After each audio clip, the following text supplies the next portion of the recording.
Assalamualaikum warahmatullahi wabarakatuh. Selamat bertemu kembali dengan saya Sahrul Faizi, CGP Angkatan 10 Kabupaten Lombok Barat. Kali ini saya ditemani oleh Ibu Laili Kurniati. Beliau ini adalah guru bahasa Indonesia di SMP Negeri 1 Batu Layar, Kabupaten Lombok Barat. Kami di sini akan melaksanakan kegiatan percakapan pra-observasi supervisi akademik modul 2.3. Adapun tujuan dari percakapan ini adalah untuk mengetahui dan mengevaluasi sejauh mana pembelajaran yang dilakukan di dalam kelas.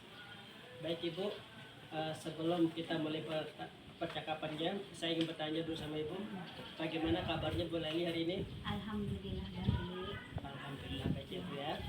Baik Bu, sekarang kita akan melakukan percakapan pra-observasi di sini. Apakah Ibu sudah siap? Siap. Ya. Kalau begitu mohon nanti dijawab pertanyaan saya Bu. Iya. Ada 5 pertanyaan nanti yang akan saya sampaikan kepada Ibu. Yang pertama, apa tujuan pembelajaran yang ingin Ibu capai saat pembelajaran nanti di kelas Bu? Tujuan pembelajaran yang ingin saya capai saat pembelajaran di kelas adalah yang pertama, anak-anak mampu memahami materi tentang observasi, ciri-ciri, struktur teks laporan hasil observasi, dan kaidah kebahasaan teks laporan hasil observasi. Dan yang kedua, mampu menemukan topik dan gagasan utama dalam laporan hasil observasi. Dan yang ketiga, mampu menulis teks laporan hasil observasi. Oke. Jadi itu ya tujuannya ya, ada beberapa tujuan nanti yang ingin dicapai. Kemudian yang kedua Bu, dari beberapa tujuan yang ingin dicapai tadi, kira-kira apa pengembangan kompetensi yang mana yang ingin dicapai nanti Bu pada pembelajaran ini? Iya. Area kompetensi yang ingin saya capai pada pembelajaran ini adalah peserta didik mampu menulis teks laporan hasil observasi sesuai dengan kaidah kebahasaannya dan strukturnya. Oke, jadi itu ya. Iya.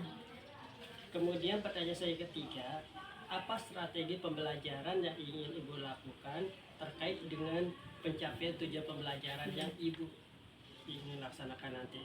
Strategi yang saya gunakan pada pembelajaran ini adalah strategi observasi kritis.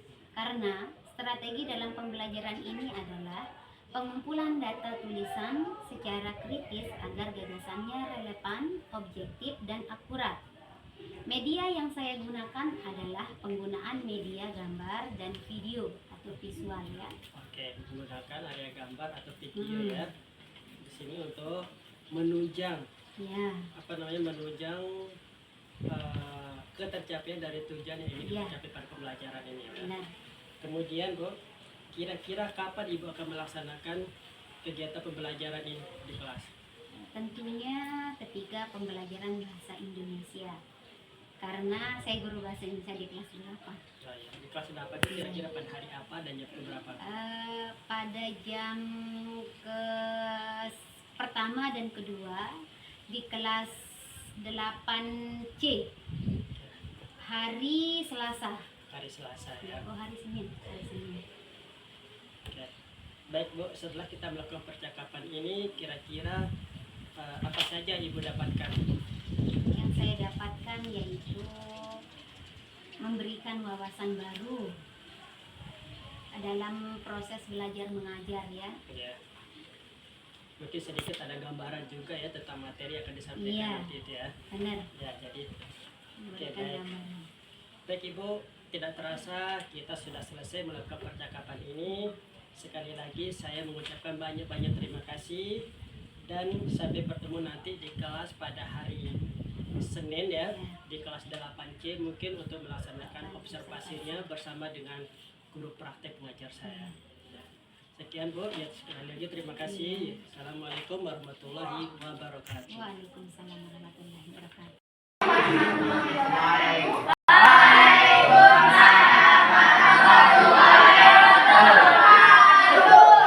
Selamat pagi. Sebelum kita memulai pembelajaran kita pada pagi hari ini, marilah kita sama-sama berdoa menurut agama dan kepercayaan kita masing-masing. Berdoa dalam hati, mulai.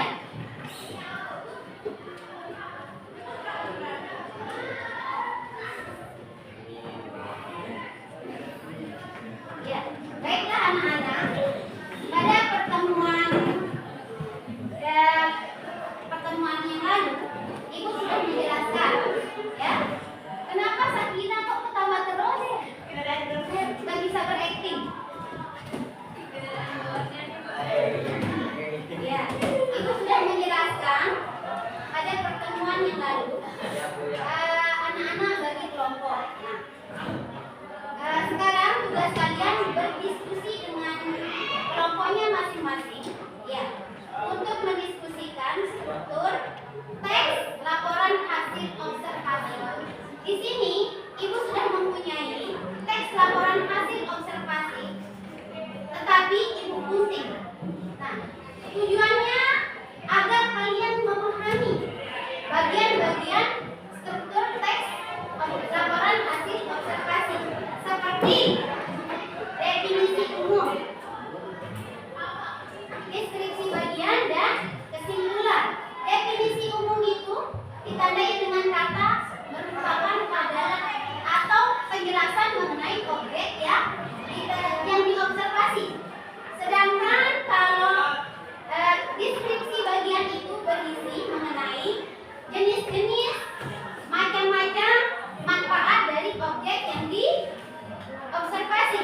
Sedangkan kesimpulan gabungan antara keduanya, ya. Untuk itu Ibu sudah mempunyai laporan tersebut dan kalian menyusun laporan teks laporan hasil observasi tersebut menjadi struktur yang tepat, ya. Silakan dibagikan. Kelompok 1 kelompoknya Cecilia. Kelompok 2 kelompok Sultan. Silakan diskusi dengan temannya siapa yang jadi ketua. Ingat, ketua kelompok jangan kerja sendiri,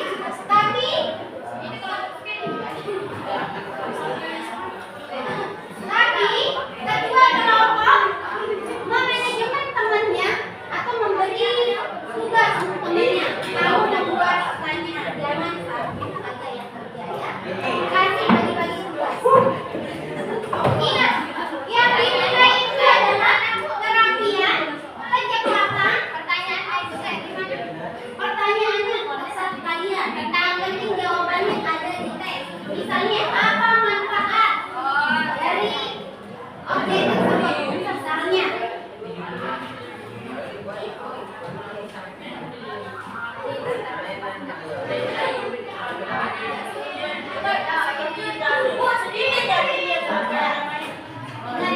jangan kelompok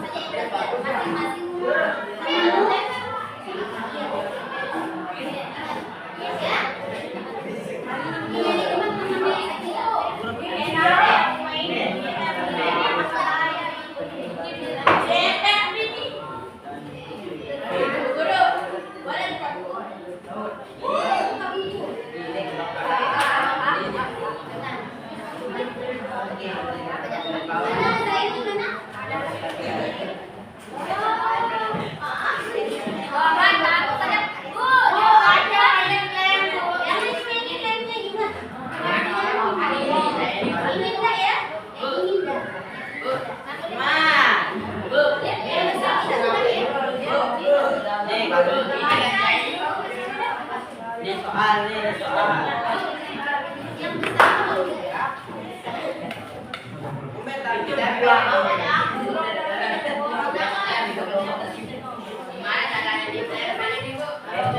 Yang ini enggak, ya?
Assalamualaikum warahmatullahi wabarakatuh. Perkenalkan, nama saya Sahrul Faizi SPD, calon guru penggerak angkatan 10 Kabupaten Lombok. Saat ini saya bertugas di SMP Negeri 1 Batulaya.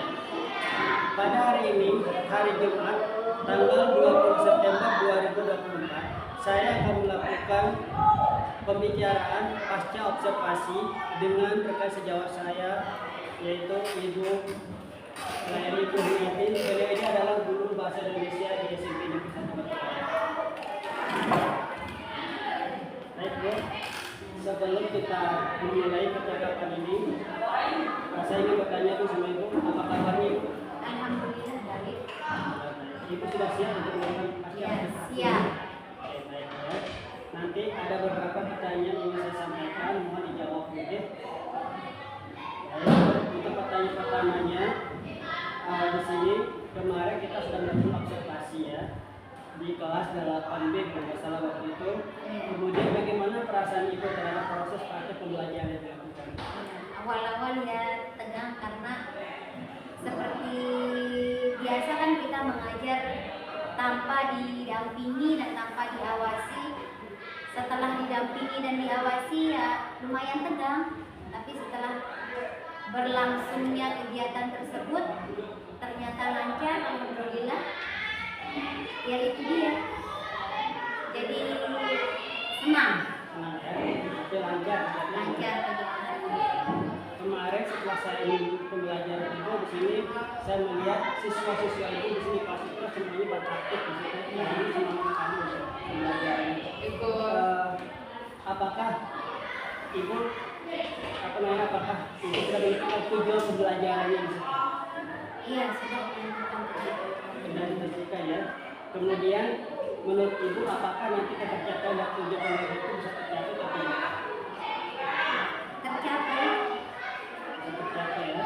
Dengan kondisi pembelajaran seperti ini. Ya, karena kan anak-anak semua aktif. Anak-anak semua aktif, kerja aktif karena yang dinilai adalah kekompakan, kecepatan, dan ketelitian. Jadi masing-masing anak itu punya pekerjaan masing-masing. Tidak hanya ketua kelompok saja yang bekerja. Tapi kemarin itu anak-anak Iya, kelompok-kelompokan ya. kelompok jadi dibagi tugasnya. Ya, ketua sebagai bisa memanajemen tahunnya dan anggota kelompok. Berarti di sini ketua kelompok itu dikatakan sebagai coach untuk Iya, teman-teman. coach untuk teman-temannya. Kemudian pertanyaan ketiga Ibu, ketercapai kompetensi ini dikembangkan dalam proses pembelajaran. Ketercapaian kompetensinya menulis teks laporan hasil observasi.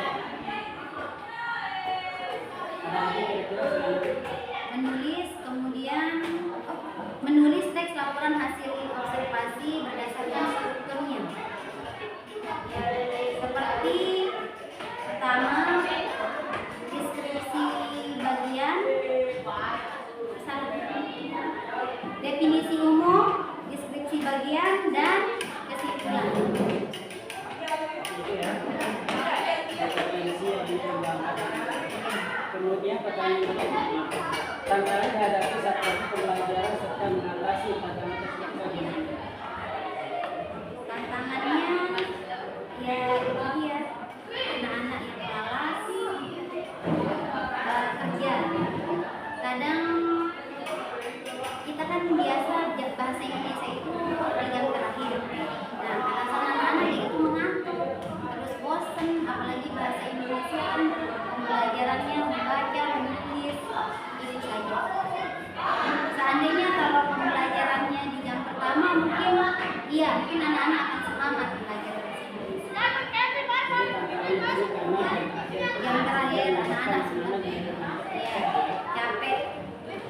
Kemudian dari ini pribadi anak sendiri kira-kira sering ada mengantuknya, kira-kira ada nggak tantangannya ini? Ya ada, terutama masalah orang tua mungkin ya. Ya, masalah pribadi ya. Ini masalah pribadi di sini bisa Ya, mempengaruhi anak-anak. pembelajaran itu. Ya. Kemudian untuk ini untuk rencana selanjutnya bagaimana cara memaksimalkan adalah strategi pembelajaran agar bisa mendukung masuk ke pembelajaran. Mungkin kita mencari metode pembelajaran yang menarik supaya anak-anak tidak jenuh dengan metode itu.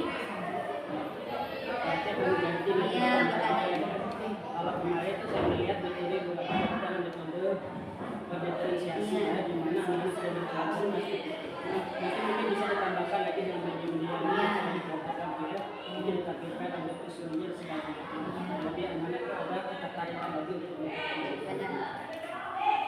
Kemudian pertanyaan berikutnya,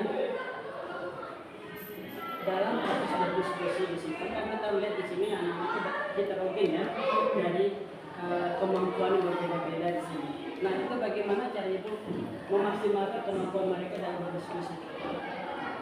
Caranya itu dia dengan tutor sebaya, mungkin temannya yang lebih kemampuannya lebih dari teman-teman yang lain, itu dia yang menjadikan tutor anak-anak tersebut atau teman-temannya tersebut. Ya, jadi tutornya kalau misalnya anggota kelompoknya bisa dalam materi tersebut, kita berikan untuk tutornya itu nilai, kita jadikan nilai 100. Jadi strategi melakukan di sini dan menjadikan nilai ya. Siapa yang akan siapa yang menjawab lebih cepat itu Bukan siapa yang menjawab lebih cepat, siapa yang berhasil, yang berhasil menjelaskan ke temannya metode pada pembelajaran tersebut, dialah yang mendapatkan nilai 100. Iya. Jadi nanti di situ saya pikir ini bisa memotivasi teman-temannya yang lain supaya nanti bisa menyelesaikan pertanyaan itu mendapatkan nilai 100. Benar. Ini ada pertanyaan terakhir itu sesuai dengan ini. Ini ya. Bagaimana cara ibu memaksimalkan kemampuan berkomunikasi siswa baik antara guru dengan siswa dan siswa dengan siswa, karena kan di sini kita melihat karakter siswa kita bermacam-macam di sini, di karakternya ada yang cepat, ada yang bisa dalam ini kan. Nah ini bagaimana cara ibu memaksimalkan kemampuan komunikasi? Itu dia yang masih jadi PR untuk kita semua. Apalagi kan anak-anak rata-rata menggunakan bahasa daerah di sini, menggunakan bahasa Bali. Makanya saya menggunakan sistem denda bagi anak-anak karena yang belajar mengajar bahasa Indonesia. Jadinya kalau anak-anak yang usahakan di ruangan ketika belajar bahasa Indonesia harus menggunakan bahasa Indonesia. Jika melanggar aturan itu, maka anak-anak didenda Rp100 untuk per kata. Ya, itu saja sih.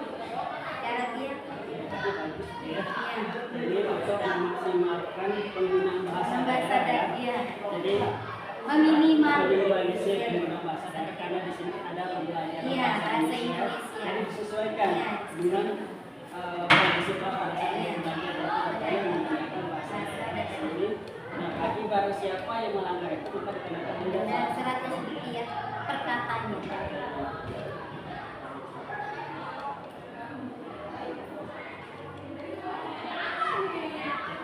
Saya rasa semua keterangan dari sahabat sudah cukup di sini. Cuma tadi pas setelah kita melaksanakan kegiatan observasi di situ, di mana memang secara keseluruhan itu sudah dilakukan sangat baik sekali, mulai dari awalnya, dari pembukaannya, kemudian dari intinya sampai ke penutupnya, termasuk sampai pada itu. Di sini sudah sangat bagus sekali, di mana ibu juga sudah menerapkan sebuah pembelajaran diferensiasi anak-anak, sehingga anak-anak bisa berkolaborasi di dalam membuat soal. Itu satu perkembangan di situ. Setelah semua perhatian kelompok di situ, ibu itu tidak mengelompokkan ini secara terorganisasi. Yang saya lihat di situ adalah hanya dari itu dari beberapa kelompok itu ada satu kelompok yang anaknya di sana itu rata-rata memiliki tingkat kemampuan yang tinggi, sehingga